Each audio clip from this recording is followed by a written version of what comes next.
Muy buenos días, estimado estudiante, espero que se encuentren bien. En esta ocasión vamos a trabajar con estadística. Les saluda el profesor Juan de Dios. Nuestro tema gráfico de barra, construcción. Capacidad representa en forma gráfica datos agrupados y no agrupados.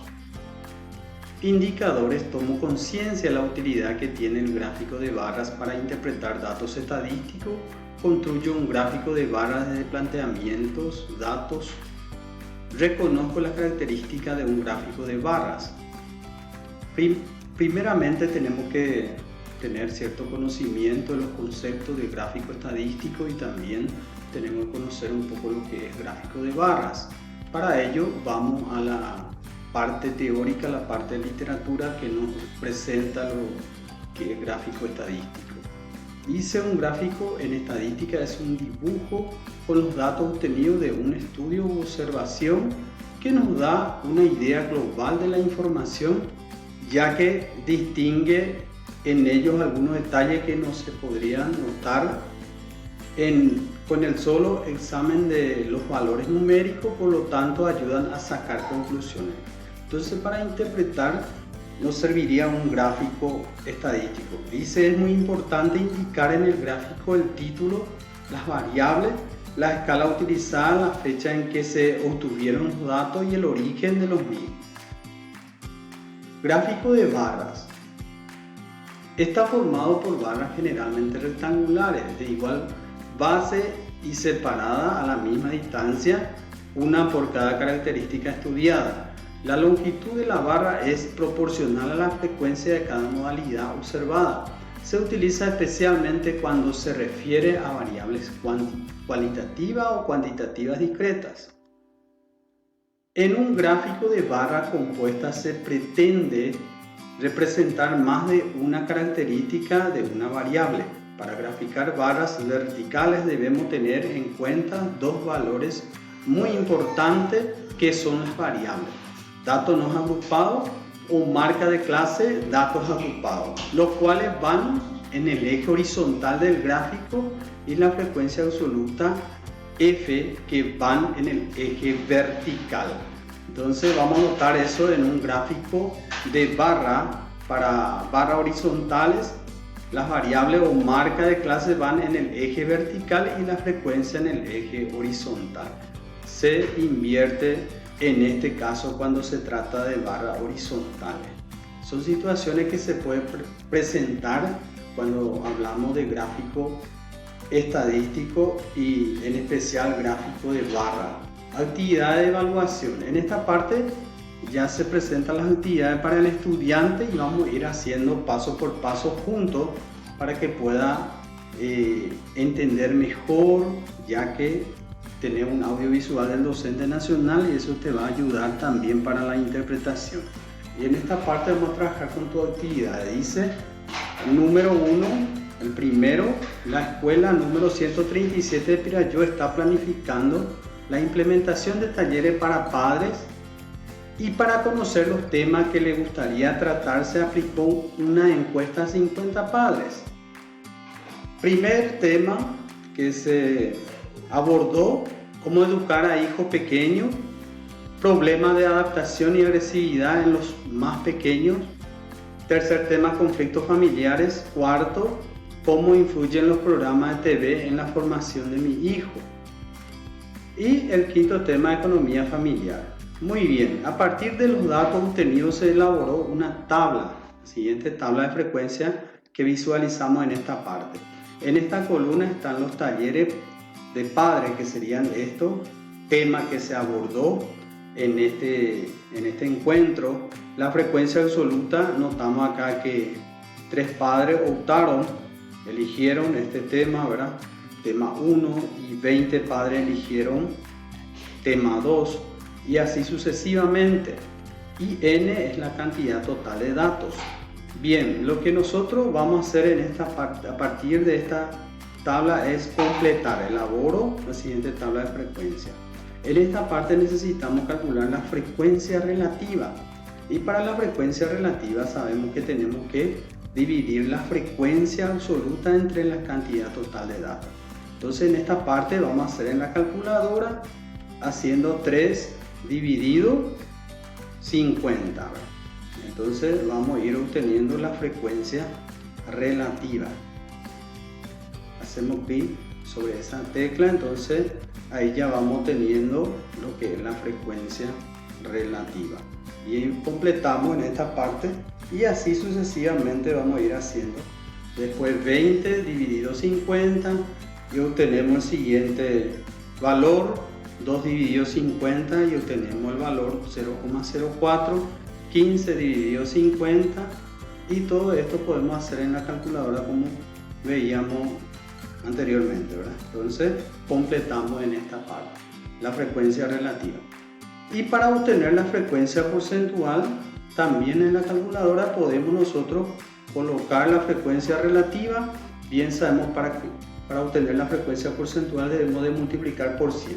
Entonces colocamos 0.06 por 100 y vamos obteniendo lo que es la frecuencia porcentual.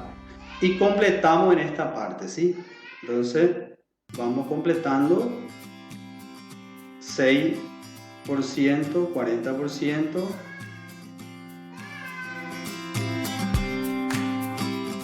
y así sucesivamente, ¿sí? Y por último nos da el 100%. Pasamos, fíjense que en esta parte también dice completa los datos que faltan y representa en gráficos de barras verticales estos datos. Nosotros completamos los datos que faltan en esta parte y ahora vamos a representar en gráfico de barra. Mucha atención en esta parte.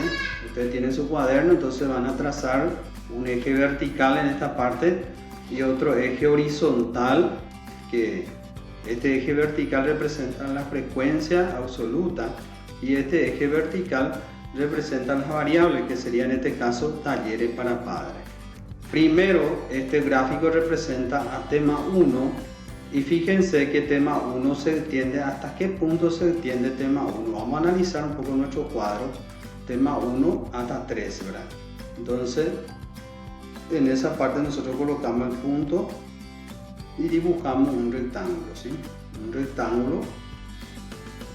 Y acá dice tema 2 sube hasta 20, entonces ubicamos en el plano cartesiano esto, tema 2 en el medio mismo, y ahí voy a colocar el punto medio de la base superior de la barra, en este caso que es un rectángulo. Este rectángulo, su ancho tiene que ser iguales, ¿verdad? Su ancho tiene que ser igual. Tengo que dibujar bien esto con regla, ¿verdad? Y tema 2 sube hasta 2, tema 4 sube hasta 15 y tema 5 sube hasta, vamos a asegurar bien hasta qué punto sube, hasta 10, ¿verdad? Entonces tenemos ahí hasta 10, ¿verdad? Y ubicamos el punto y ahí dibujamos. Esto tenemos que pintar de diferente color esta barra para poder distinguir del otro, y así también para poder tener una parte donde serían lo que representa para la interpretación. El tema 1 representa el color gráfico, esa sería mi referencia, ¿verdad? Y tema 2, por ejemplo, representa este gráfico, su color ahí distintivo de los otros, y así sucesivamente. Entonces así voy haciendo mi gráfico estadístico, gráfico de barra en este caso. Pasamos al siguiente planteamiento. Dice: en la siguiente tabla se presenta la cantidad de arbolitos de acuerdo a su altura medida en centímetros. Representa los datos mediante un gráfico de barra. Tenemos en esta parte, cuando se trata de datos agrupados, vamos a considerar como variables la marca de clase, ¿sí? O sea que son los valores, los datos que se van a ir sobre el eje X sería la marca de clase. Y la frecuencia, por supuesto, la frecuencia absoluta va a ir sobre el eje vertical, sobre el eje Y. Y notamos en el gráfico estadístico, en la representación. Fíjense, la marca de clase colocamos sobre el eje X y la frecuencia absoluta sobre el eje Y. Y acá notamos la frecuencia, ¿sí? La frecuencia y acá la marca de clase. en esta parte colocamos nuestra referencia, ¿sí? El color rojo corresponde a 112, el color marrón en este caso corresponde a 117. ¿Cómo yo voy a saber hasta qué punto se entiende este, ¿verdad? Entonces tengo que 112 subió hasta 8, sería la frecuencia 8, 117, 14 su frecuencia, y podemos notar que 122 es el más alto con 18. Fijamos los puntos, dibujamos este rectángulo con reglas, ¿sí? Y ahí ya tenemos nuestro gráfico de barra vertical, ¿sí? Teniendo este gráfico, por último, tengo que hacer mi tabla de frecuencia. Para ello tenemos esta tabla de frecuencia. Entonces podemos visualizar acá las variables. Está sobre el eje X, que sería el estado civil, soltero, casado, viudo, divorciado. Y sobre el eje Y notamos que está la cantidad, o sea, la frecuencia absoluta. Entonces colocamos las variables. En este caso soltero, después viene casado, viudo, divorciado, y vamos colocando en esta parte total. Completamos la tabla. Ahora la frecuencia. Soltero corresponde a 200. Entonces en esta parte podemos notar este 200. Entonces escribimos ahí 200. Casado 120. Viudo 45. Divorciado 75. Total 440. Para hallar la parte de frecuencia porcentual, acá me indica que tengo que hacer frecuencia porcentual, necesariamente debo acudir a mi calculadora para poder hacer esa parte, ¿sí? Entonces esto voy a poner acá para que pueda tener mejor visualización. Tengo que dividir la frecuencia absoluta entre la cantidad total de datos. Entonces 200 dividido 440, ¿sí? Esto equivaldría a 0,45. Esto lo multiplicamos por 100 para obtener nuestra frecuencia porcentual, ¿sí? Entonces tenemos que es 45,45. Esto vamos a redondear a 46, ¿sí? Vamos a redondear a 46. En esta parte, si yo pongo 45, me va a dar decimal otra vez, entonces voy a redondear a 46 para tenerlo en número entero. Bien, esa parte yo voy a completar la tabla de frecuencia, indicando acá que 200 previamente se dividió entre la cantidad total de datos, que es n, y después se multiplicó por 100. Y así sucesivamente vas a hacer. En esta parte 220 vas a dividir entre 440 y el resultado de ese multiplicar por 100 y va obteniendo el porcentaje en esta parte: 27%, 10%, 17%, y la sumatoria da 100%. Con esto concluimos nuestra clase el día de hoy. Espero que te sirva este trabajo para que puedas realizar ciertamente tu actividad al estudiante y retornar a tu profe. Hasta la próxima, chicos. Chao, chao.